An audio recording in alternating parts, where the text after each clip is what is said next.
Estamos aqui novamente para falar de assuntos muito pertinentes, de grandes curiosidades, que é a linguagem do nosso corpo. Como entender o que o nosso corpo está nos falando, porque cada patologia que temos, cada reação que o nosso corpo traz, ele está querendo dizer alguma coisa. E dentro desses estudos que nós estamos discutindo aqui, hoje é a 8ª live sobre esse assunto. Então, se você não assistiu as anteriores, pode ir lá no YouTube, tem todos os vídeos lá, no Instagram também tem, no YouTube já é mais editadinho, mais curtinho, como forma de vídeo, né? E aí você tem todas as informações lá. Então, a gente está trabalhando aqui com os estudos do Dr. Hammer, onde ele estudou e concluiu que todo o impacto inesperado que nós sofremos de forma emocional, dramática, isoladamente, o nosso cérebro capta esse estímulo de emoção, e quando o nosso cérebro não dá conta de sustentar sozinho, ele joga para o corpo. E Ana, tá, para que é importante o corpo saber, eu saber o que meu corpo está me falando, né? A patologia que vem, o que significa? Porque você sozinho pode resolver isso, porque o nosso corpo é feito para solucionar. O nosso corpo é feito para resolver. Então, quando você entende o que um órgão representa e o que ele fala quando ele não está trabalhando na sua forma normal, natural, fisiológica, você pode identificar o momento do seu conflito e resolver isso. Se não tem como resolver a situação porque já foi, não volta mais atrás, você pode resolver dentro de você. Porque se já era, já passou, já foi, o que você pode fazer com isso? Só um sinto muito e partir daqui para frente. É essa a solução que você pode dar. Mas se você não consegue chegar lá, mas entende que o seu corpo está sofrendo, para tentar te ajudar a passar uma situação assim conflitante, impactante, inesperada, dramática, você pode procurar um terapeuta, você pode procurar ajuda para resolver, para chegar lá na causa, para fazer algo, né? Dentro das ferramentas que eu uso aqui na clínica, às vezes não precisa nem ao certo chegar na causa, entender, lembrar, nada disso. Existem outros mecanismos da gente resolver, sem ter que lembrar. Às vezes a pessoa não lembra porque o nosso corpo é muito sábio. E ele vai fazer você esquecer, porque se você não se lembra, você não sofre, não é? Então ele vai esquecer. Então a gente tem outros recursos para estar trazendo isso, né? Temos barras de Axis que faz acessos em pontos da sua cabeça, onde já destrava ali um monte de coisa na sua vida sem você nem saber que tinha, que não tinha, que passou, que não passou. Simplesmente acontece um destrave ali quando você corre suas barras, quando você passa pela plataforma de Axis. Tem a hipnose também, que é incrível ferramenta para você mudar, ressignificar, voltar na cena, como o Epase também que eu uso para voltar no momento e fazer algo diferente ali, outras emoções. Porque o seu corpo, ele não sabe o que é real, virtual, simbólico. Se você muda uma emoção dentro de um acontecido, ele muda a forma de reverberar isso. E ele se auto-soluciona, ele se auto-cura, porque ele é feito para isso. Certo? Então, dentro desse assunto, hoje a gente vai abordar os hormônios, sistema endócrino, como atua o nosso corpo quando esses hormônios estão alterados, ou para mais, ou para menos, eles estão desequilibrados, né? E nós estamos abordando a camada embrionária de formação endodérmica. Então, essa camada de formação endodérmica, ela tem um sentido de sobrevivência, um sentido vital. Aquilo é vida ou morte para mim.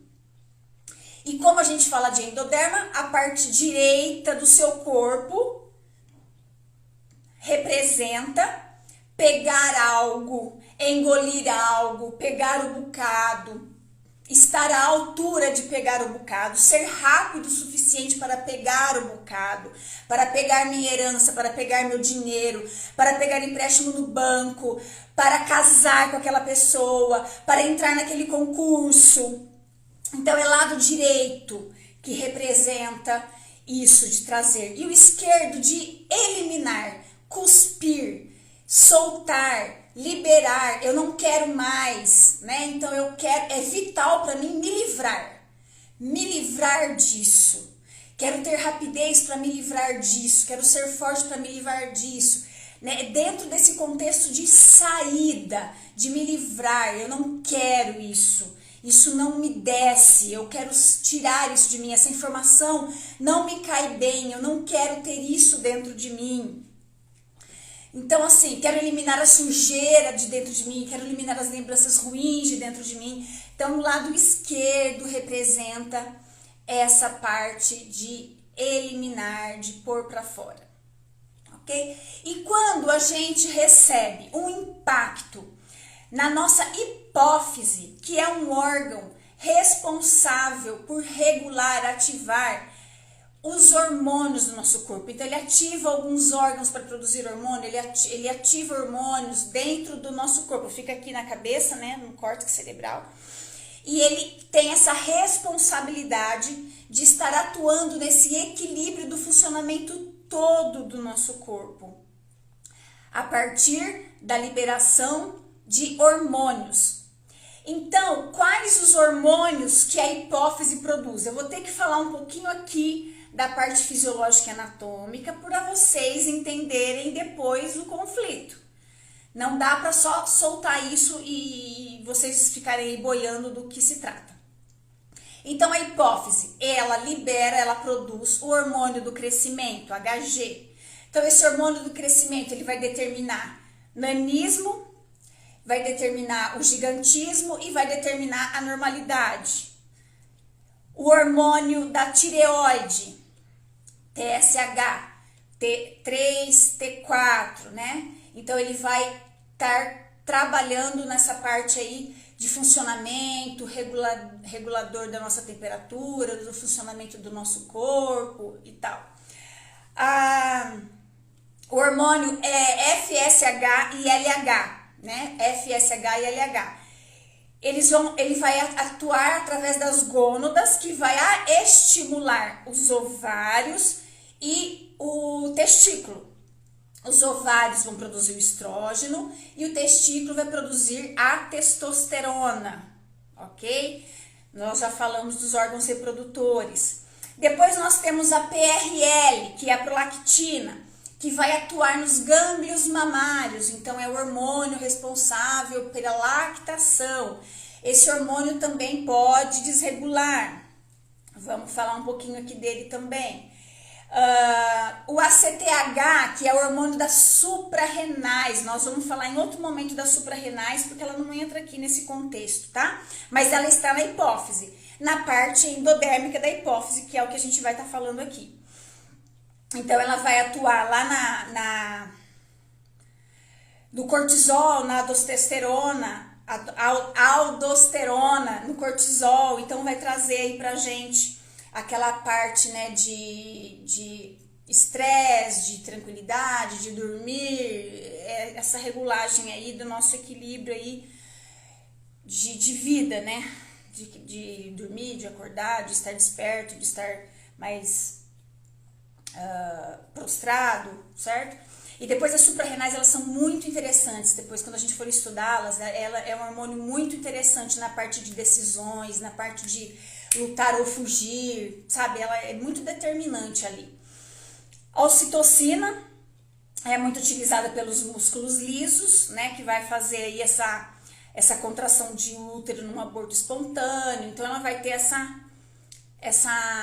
ação aí na musculatura lisa.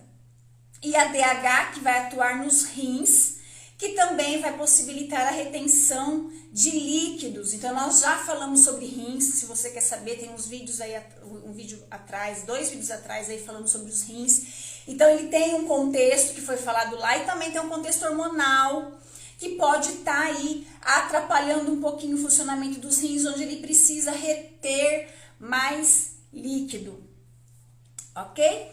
Então, a gente falando aí dos impactos que pode ser sofrido nesse órgão e atuar nos hormônios, a gente vai começar a falar sobre os hormônios do crescimento. Isso pode acontecer, gente, lá na barriga da mamãe, aonde a mamãe percebe aquele bebê e ela tem medo do parto, principalmente se ela precisa ter um parto normal, se ela não tem condições de um projeto aí de parto, né, de pagar, ou se ela não tem um convênio. ela fica apavorada na hora de tirar esse bebê de dentro dela, né? Então, ela tem medo que esse bebê cresça muito, que esse bebê seja muito grande. Ou o contrário, né? Ela tem medo de perder esse bebê, que esse bebê seja muito fraquinho, seja pequeno demais. Então, esse bebê já começa a ter gatilhos de ter que crescer, de ter que ser grande, de ter que ser forte. E aí, quando ele nasce também num contexto que permanece assim. Então, se a pessoa ela não tem um nanismo muito acentuado, ela não nasce assim já com nanismo, ela simplesmente não cresceu e a família inteira é grande, porque tem família que é de 1,5 m e ela vai ser de 1,5 m, a não ser que aí a mãe passe um conflito muito grande nessa questão de que a minha filha precisa ser forte e grande para ela vencer na vida, porque eu não vou dar conta. Aí pode crescer aí, nascer um bebezão de 5 kg e de ter 1,80 m, 1,90 m. De uma família de 1,50 m a 1,60 m. Mas ou a mãe querer um bebê grande também para se mostrar, para mostrar o bebê, para mostrar que esse bebê é lindo, que esse bebê é grande, olha como eu pude ter um bebê. Geralmente o primeiro filho pode vir assim, né, nesse contexto aí. Eu quero mostrar o meu bebê para todo mundo, quero que todos vejam o bebê que eu tive. Aí vem os nenezão grande, né, e aí se tornam adultos acima um pouco da média da família. Agora, se a pessoa não nasce já com isso determinado, o meio em que ela for viver, em que ela for crescer, vai possibilitar gatilhos onde a hipófise vai começar a ficar sempre impactada nesse sentido de hormônio de crescimento, de preciso estar sempre pequenininha para todos cuidarem de mim, ficarem comigo, me pegar no colo, me olharem. Ou preciso ser miudinha, franzininha, magrinha, para passar desapercebido, que eu não quero nem que ninguém me note que essa família aqui é um transtorno e eu não quero que sobra para mim. Então, se eu não quero que sobra para mim, se ninguém me vê, não sobra para mim. Então, às vezes entra nesse contexto também de pequenininho, né, de ter que ser cuidado. Ou ele tá nesse contexto de uma família aí toda atribulada, difícil, que não dá muita atenção, não atende muito a necessidade daquele bebê, então o bebê entende que ele precisa estar grande, forte, porque ele vai ter que se virar na vida, se virar sozinho, ele vai ter que ir levar a coisa para frente. Então, ele pode estar desenvolvendo um aumento desse hormônio e pode vir ser uma pessoa acima da média. O gigantismo, ele pode se instalar depois? Ele pode, mas pense, gente, não é qualquer conflito, tá bom? Tem que ser muito forte e o corpo já não tá aguentando mais receber, a hipófise já não tá absorvendo mais de tanto impacto desde a barriga da mãe que aquela pessoa desenvolveu. Então, ele pode chegar a uma certa idade e desenvolver o nanismo. Agora, o contrário, o gigantismo, o contrário, o nanismo, não tem jeito da pessoa nascer, crescer, de repente, ela atrofiar e virar não. Isso não tem possibilidade. Então, o contexto do nanismo é sempre da barriga da mãe e da primeira infância ali, aonde a pessoa não vai crescer, tá? A tireoide eu vou deixar por último, porque é um órgão que eu vou falar um pouquinho mais, ok? A testículo e o ovário. Então, pense, o meu testículo e o meu ovário são responsáveis pela sexualidade e reprodução. Mas vamos pensar na sexualidade aqui, porque eu falei muito da reprodução quando eu falei do órgão reprodutor. A gente pensando na sexualidade, quando, por exemplo, o bebezinho está na barriga da mãe e o pai está esperando um menino e a mãe tanto faz, ou a mãe tanto faz, mas ela quer agradar o marido. Quando acontece o ultrassom e o casal fica sabendo que é uma menina e estava esperando um menino, o impacto que aquela mãe levou quando ela recebeu a notícia que era um menino e o marido que era uma menina e o marido querendo um menino e ela querendo agradar o marido, aquele impacto pode ser tão forte para ela, tão decisivo, tão determinante, principalmente dependendo da situação em que aquele bebê foi concebido, né? Foi gerado lá. Se o casal queria, se o casal só namorava, se foi uma noite apenas, né? Então, se tem um contexto ali que a mulher quer muito agradar o homem, pode acontecer do impacto ser tão forte na hipófise e atuar ali no hormônio FSH, FSH, desculpa, do estimulante da testosterona, e essa mulher produzir menos hormônio para essa criança, e a criança automaticamente captar esse impacto, e também no seu desenvolvimento ele já produziu uma hipófise com menos hormônio masculino, para já estar determinando um comportamento mais feminino nesta pessoa, tá? Então, pode acontecer isso. Gente, o que eu jogo aqui são situações, tá? Não é que toda vez que acontecer isso vai ser isso. Ou toda vez que um homem ele é mais afeminado é porque a mãe queria... Gente, não é, tá? Não é. São hipóteses. Cada pessoa sente de acordo com a sua realidade. Então, eu sinto de um jeito, você sente do outro, sua mãe sente do outro, minha mãe sente do outro. Então, não é uma regra, tá bom? Eu tô falando que o corpo, ele está sempre a nosso favor. Então, pode acontecer, ok? Pode ser que lá na gestação já haja uma diminuição hormonal pelo fato do sexo do bebê não ser o desejado pelo casal ou por um dos.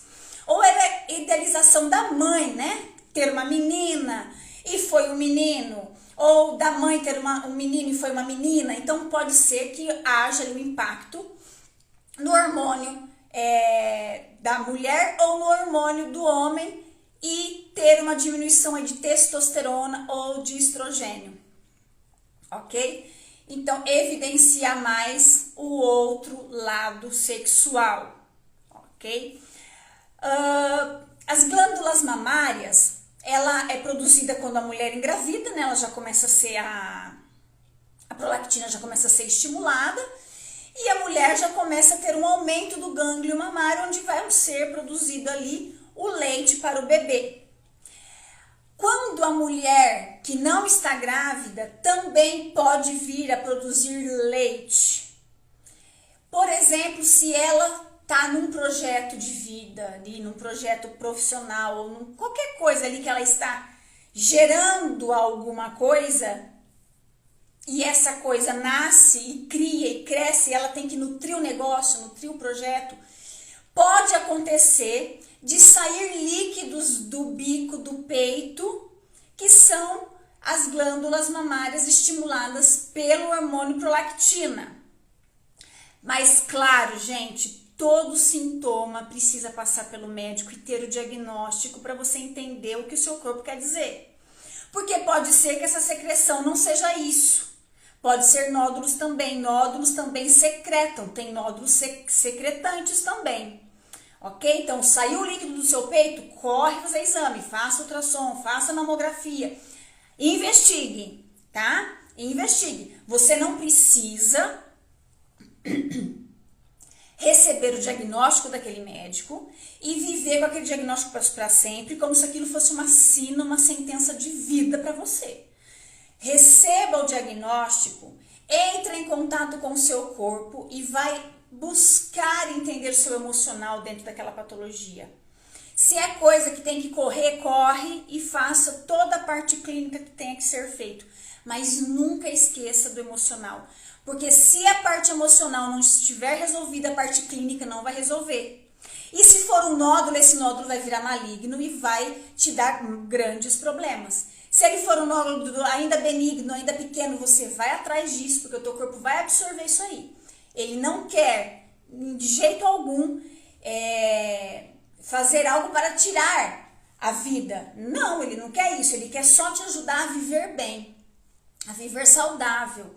Tá? Então, o corpo quer saúde, certo? Então, assim, tem situações que você vai ter que tomar remédio, vai ter que tomar remédio, às vezes vai ter que tomar remédio para sempre.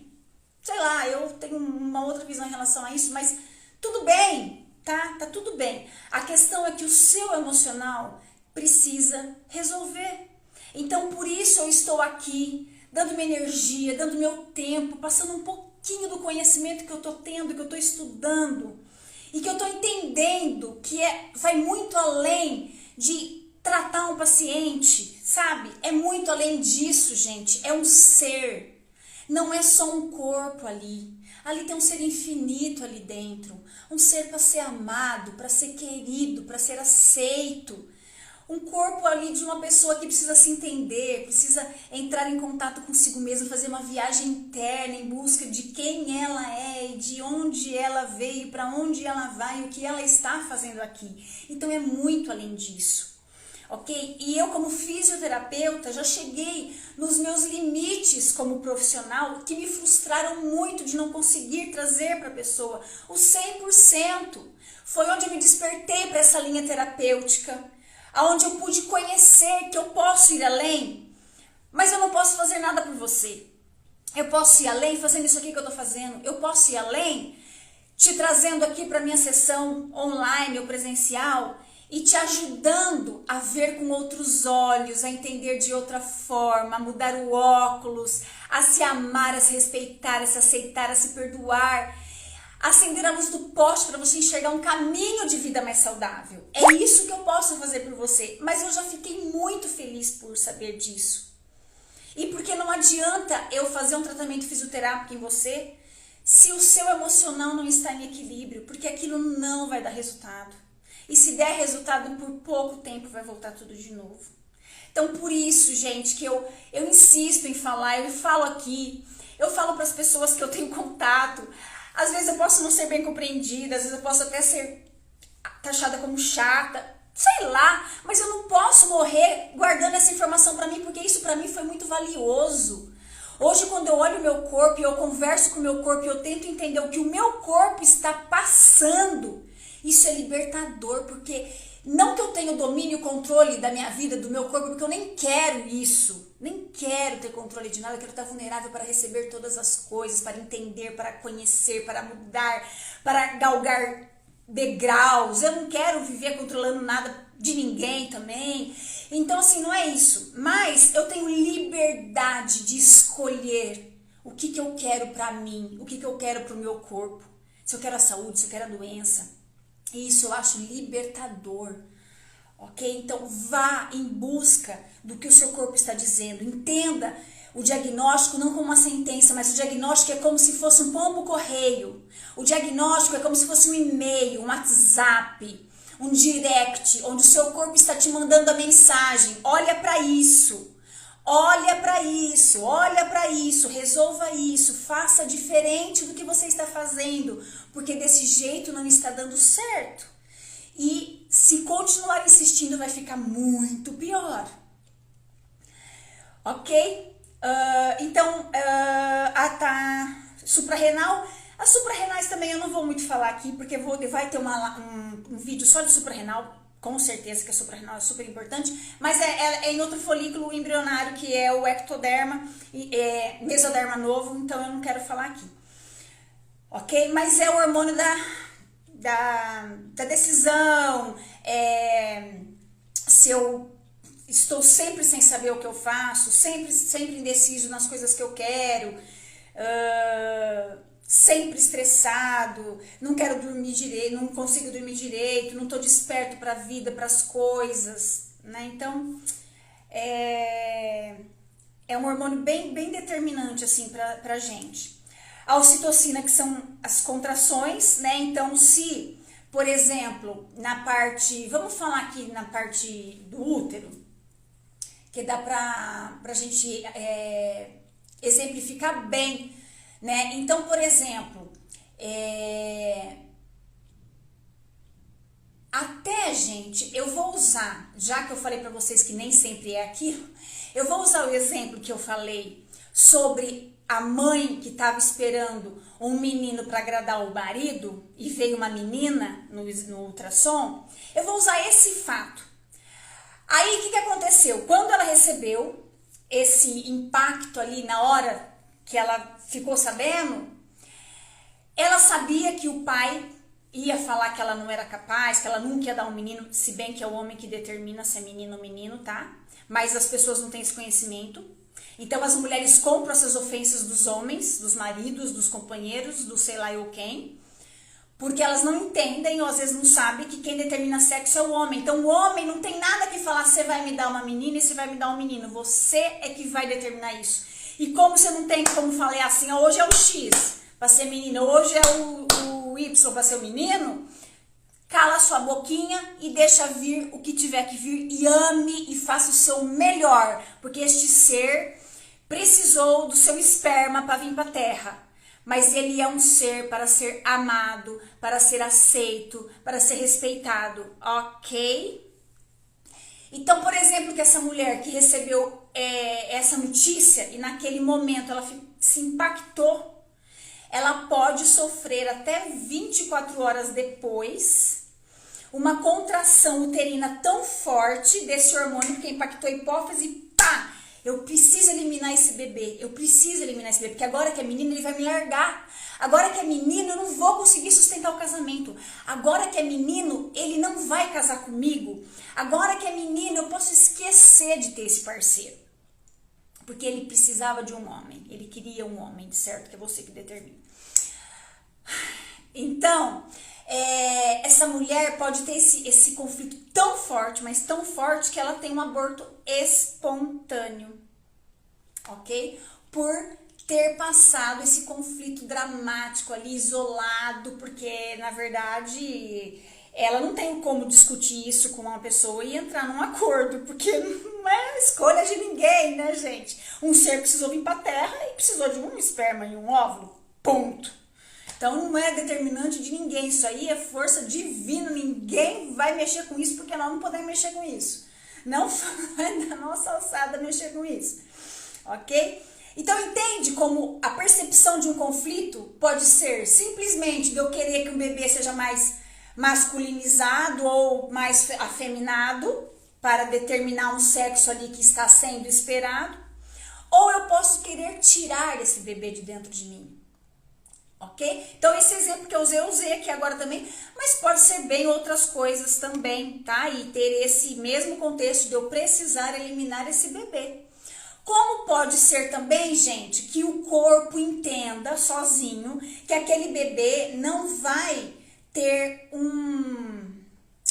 uma previsão de vida, né, saudável, não vai conseguir sobreviver. Isso aí pode ter a seleção natural da espécie mesmo e o corpo mesmo eliminar porque o bebê não era para vir, não ia vingar, não ia ser saudável, enfim, ok? São coisas que não dá pra gente questionar. Tem coisas na vida, gente, que é um sinto muito e um aceitar, porque não tem o que fazer com isso. Nós não temos o que fazer com isso, ok? Podemos aprender algumas coisas, porque com tudo a gente aprende. Mas mudar essa situação, ou culpar, ou achar um responsável, nós não temos o que fazer com isso. Certinho? Então, quando o hormônio o ADH, que é responsável pelos... Responsável não. Ele atua também nos rins, tá? Ele atua também nos rins. Nesse contexto de eu precisar reter algo para mim, eu tenho que reter, eu tenho que sobreviver a uma situação, eu preciso reter algo, e esse reter é profundo para mim, não é só uma situação, não é só sobreviver num país novo, não é só sobreviver num trabalho diferente, não é só sobreviver diante de um casamento, que eu entrei agora e eu não sei como é que vai ser, então eu edemacio, não, é uma coisa mais aprofundada ali, do seu entendimento, tá certo? Talvez eu precise reter dinheiro para não faltar. Pode impactar também fígado, que o fígado é medo da falta, né? Então, assim, existem vários contextinhos aí. Mas esses hormônios, eles vão ajudar o corpo fazendo um aumento de produção, porque nós estamos falando de endoderma. E endoderma, toda vez que eu recebo impacto e esse impacto está ativo, os órgãos e as células começam a proliferar, aumentar função, ficar maior para dar conta do recado, ok? E vamos falar da hipófise dos hormônios T3 e T4, né? T3, triodotironina, e o T4, tironina, certo? Então, esses hormônios, eles são específicos da tireoide, que é um órgão que fica aqui, ó, e é comandado também pela hipófise. A hipófise estimula a tireoide a produzir esse hormônio e jogar esse hormônio para o corpo. A tireoide, gente, ela é o hormônio do tempo, ela é um órgão. Hormônio não, produz hormônio. É um órgão do tempo. Então, tudo que estiver relacionado a não ter dado tempo, ou ter dado tempo, ou eu estive impotente para fazer rápido o suficiente e evitar isso, esse órgão pode vir a entrar em trabalho para ajudar você a sair desse lugar. A tireoide, ele tem uma parte endodérmica, que é o que a gente está falando hoje, e ele tem uma parte ectodérmica, que nós vamos falar depois em outra série. Que agora essa série é só de endoderma, então eu estou focando no endoderma, para ficar um pouquinho mais fácil para entender, que eu sei que é muito complexo. Eu estou aí desde 2017 estudando isso, e estudo isso até hoje, tá? E estudo, e cada vez que eu compro mais livros, que eu leio mais coisa, eu descubro mais coisa ainda. Então eu sei que não é simples de entender. Mas eu sei que alguma coisa você vai conseguir absorver disso. Então, quando eu estou precisando agir de forma vital, né, que é a parte endodérmica da tireoide, vital, e estar à altura para pegar alguma coisa, ter alguma coisa, ser rápida para ir e buscar alguma coisa, aquela pessoa, aquele projeto, aquela situação, acudir a alguma coisa de forma vital, num contexto de vida ou morte ali, tá? Então eu tenho que ser rápido o suficiente para aquilo, eu impacto esse órgão pro lado direito. E se eu estou numa noção de precisar me livrar rápido de algo, eu preciso me livrar rápido de uma dívida que é vital para mim me livrar disso. Eu preciso me livrar de um casamento, eu preciso me livrar de um funcionário, de algo, e tem que ser rápido, e às vezes eu não fui rápido o suficiente e aí teve uma complicação, eu posso impactar isso.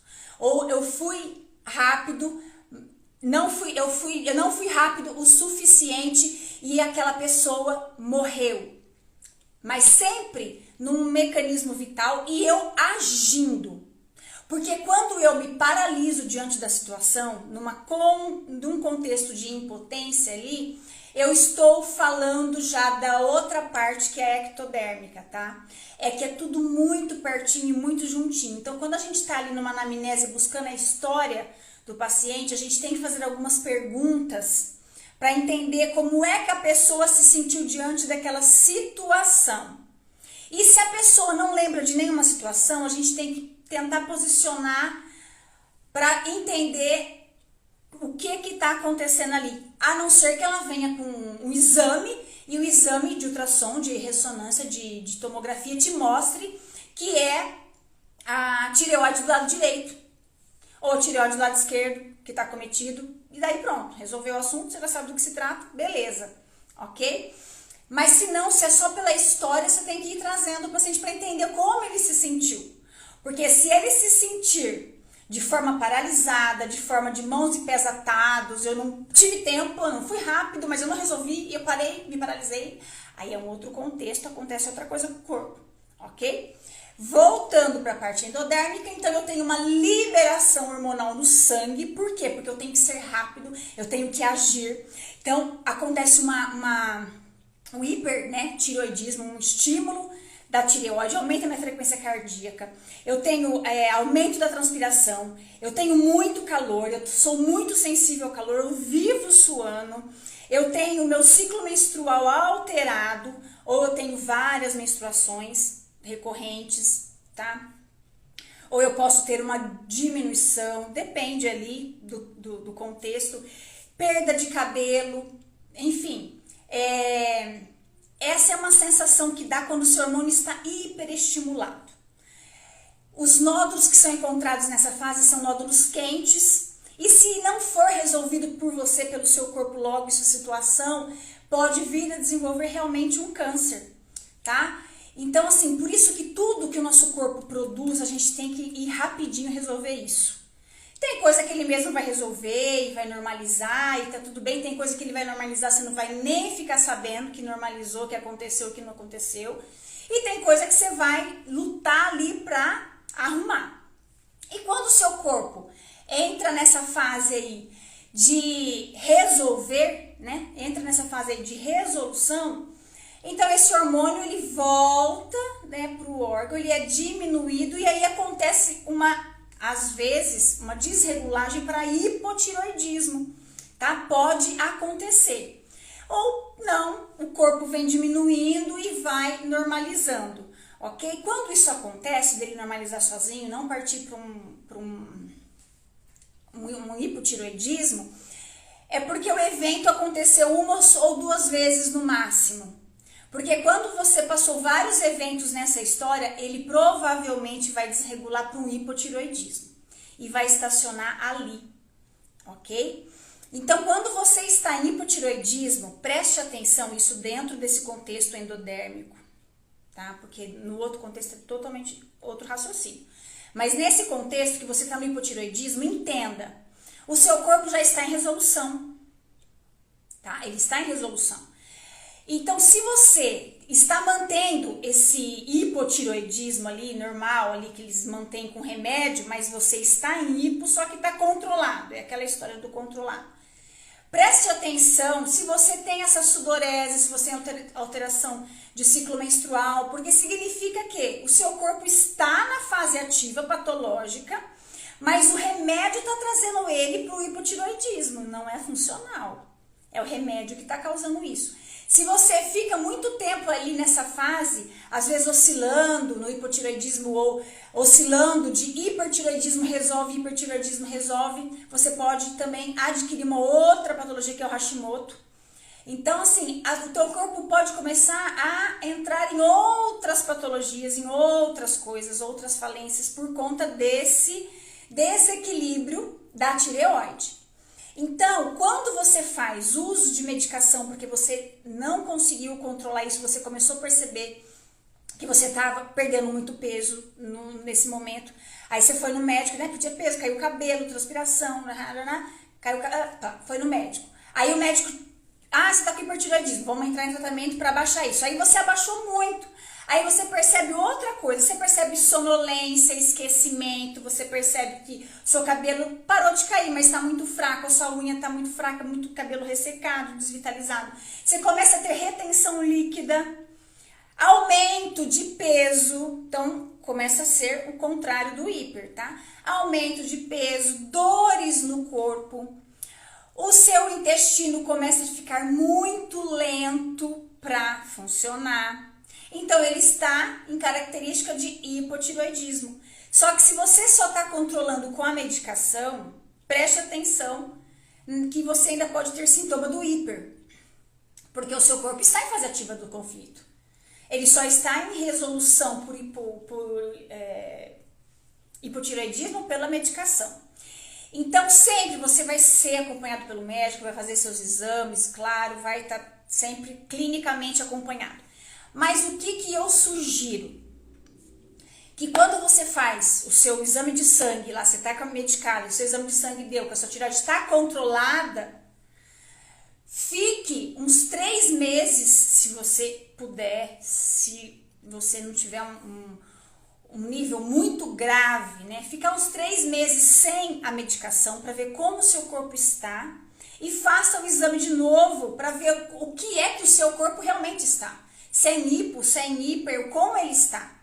Porque se ele voltar para hiper, você está dentro do conflito ativo. E se você não resolver isso, você é uma candidata a ter um câncer. Porque câncer é só resolução do corpo, gente. É só uma resolução, é uma tentativa de resolução do corpo. E você tá parado ali na mesma coisa, fazendo tudo errado ao mesmo tempo. Precisa mudar de atitude, mudar a forma de ver a coisa, de ver a situação, de passar aquilo ali. Então, sempre que você tá medicado, e não é algo, tá? Que se você morre, se você parar de tomar um remédio, sempre faça esses testinhos com você. Qualquer tipo de hormônio, você tá tomando testosterona, você tá tomando progesterona, você tá tomando estrogênio, você tá tomando qualquer coisa, você tá tomando hormônio do crescimento, entenda como o seu corpo está, porque se ele estiver só pela medicação, ele vai te causar outras coisas, porque não é fisiológico dele. Então pare um pouquinho, para o seu corpo voltar a fabricar, porque se você também ficar muito tempo tomando remédio, teu corpo vai esquecer como é que faz.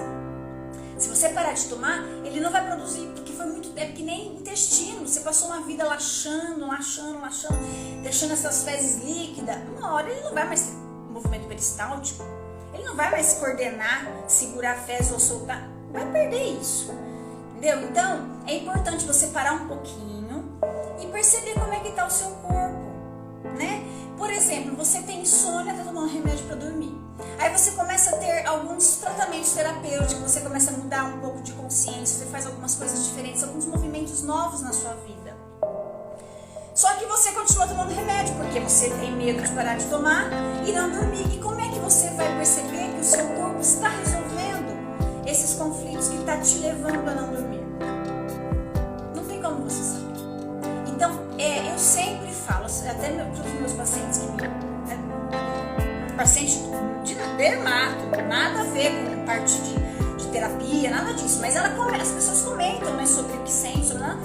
E quando está em medicação, eu sempre falo, tome um tempo, faça os exames, está tudo certo com a medicação, para um pouquinho e sente como o seu corpo se apresenta, para você entender o que ele ainda está dizendo, porque o remédio, gente, ele mascara o sintoma, mas ele não cura, tá? Ele não cura, a não ser que a resolução já aconteceu, mas o prejuízo para o corpo foi tão grande que aí você toma a medicação e o corpo consegue, com essa medicação, ir para a cura total e não voltar mais e tá tudo bem, mas você teve a resolução, mesmo inconsciente, porque o corpo tá aqui resolvendo dia e noite, resolvendo coisa aqui dentro da gente, porque emoção nossa, acordamos emocionado e dormimos emocionado, certo? Então assim, sempre o corpo vai estar fazendo alguma coisa por nós, mas preste bem atenção, quando você toma uma medicação, fica um pouquinho sem e vai ver o que o seu corpo ainda está te dizendo, ok?